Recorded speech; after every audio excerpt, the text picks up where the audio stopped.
Let me give you one little picture of Jerusalem in closing. Turn to Revelation 21, verse 16. The book of Revelation is full of pictures.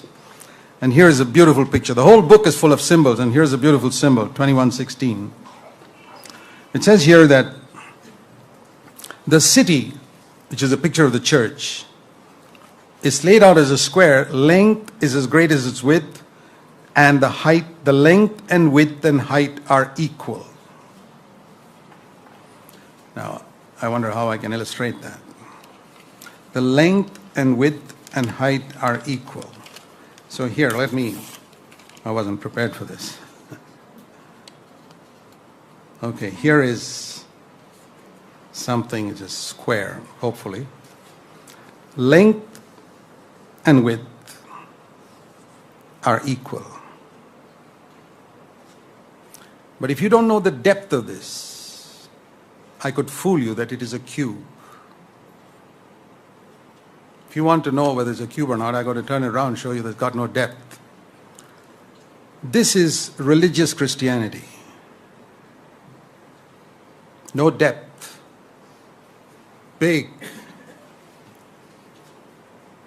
All that God has to do in the final day is just turn us around and show people how much depth you have.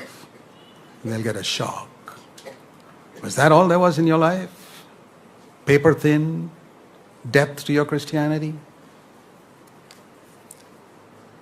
But it doesn't matter if you're not a big square. Supposing you're only this size, much smaller, be a cube. Or you're even smaller than that, small square, but be a cube. Let there be as much depth as impression you give to others of your spirituality. Otherwise you're a hypocrite. You're religious. You won't be a part of Jerusalem. Every stone that fits in Jerusalem is going to be a cube. There's nobody like this. There's going to be without depth.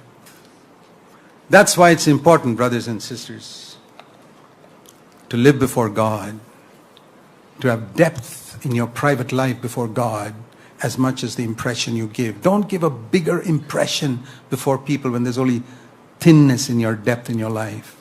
Then give a smaller impression to people about your spirituality, because then at least you'll be a cube. So start with depth. If your depth is 1 inch, make sure your square is also 1 inch. You present yourself to people not as a great mighty man or woman of God. No, I'm only this much. That's all the depth I have. You'll be part of Jerusalem. You don't have to be big, but you have to be a cube. You have to be honest. I hope you've learned something today.